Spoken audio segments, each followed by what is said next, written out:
संप्रेषण की अवस्थाएं बताओ। संप्रेषण की अवस्थाएं कितनी होती हैं? 3 अवस्थाएं होती हैं। कौन कौन सी अवस्थाएं होती हैं? पूर्वावस्था, संप्रेषण अवस्था और उत्तरावस्था। अब देखो पूर्वावस्था का अर्थ क्या होता है? पूर्वावस्था यानी शिक्षण कार्य करवाने हेतु शिक्षक को क्या करना पड़ेगा? पूर्व अध्ययन करना पड़ेगा या पूर्व तैयारी करनी पड़ेगी।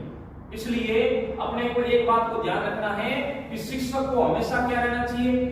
अध्ययनशील रहना चाहिए। शिक्षक को हमेशा क्या रहना चाहिए? अध्ययनशील रहना चाहिए। इस बात को विशेष ध्यान रखना है। फिर उसकी अगली अवस्था आती है संप्रेषण अवस्था। कौन सी अवस्था? संप्रेषण अवस्था।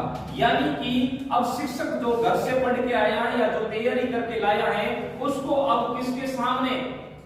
विद्यार्थियों के सामने आएगा और उसके बारे में समझाएगा। जैसे कि पूर्व अवस्था की तैयारी के आधार पर कक्षा कक्ष में शिक्षक द्वारा जो शिक्षण करवाया जाता है वही कौन सी अवस्था होती है? संप्रेषण अवस्था होती है। अगली अवस्था कौन सी? उत्तरावस्था। उत्तरावस्था में क्या लिया जाएगा? पृष्ठ पोषण। क्या लिया जाएगा? फीडबैक। क्या लिया जाएगा भाई? फीडबैक। कैसे लिया जाएगा?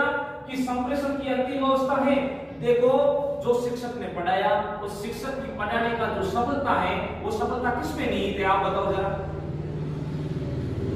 वो सफलता जो है इस बात में निहित है कि भैया आपको नोट्स लिखाया है या फिर टीचर ने जो पढ़ाया है उसको आप यदि दोबारा खोल के पढ़ो तब आपको वो कितना समझ में आता है। इसमें आपके पढ़ाए गए की सार्थकता निहित है।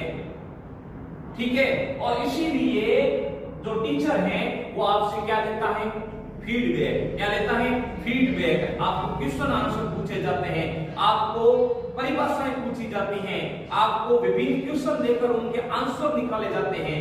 ये जो तरीका होता है ये पृष्ठ पोषण का तरीका होता है। किसका तरीका होता है? पृष्ठ पोषण का तरीका होता है।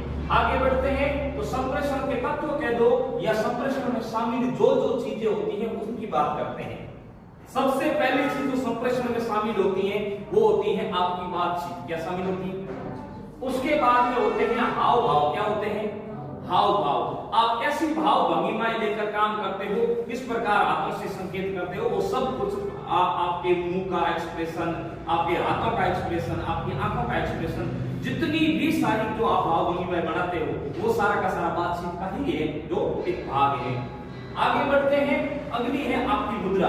मुद्रा यानी आप शयन अवस्था में हो या शयन मुद्रा में हो या आप खड़े हुए हो या फिर आप सोए हुए हो, मतलब आप बैठे हुए हो। जो आपकी मुद्रा होती है वो सारी की सारी बहुत डिपेंड करती है आपकी संप्रेषण पे। फिर इच्छा। देखो बात करने के पीछे कोई ना कोई एक इच्छा होती है, वो इच्छा साफ साफ झलकनी चाहिए।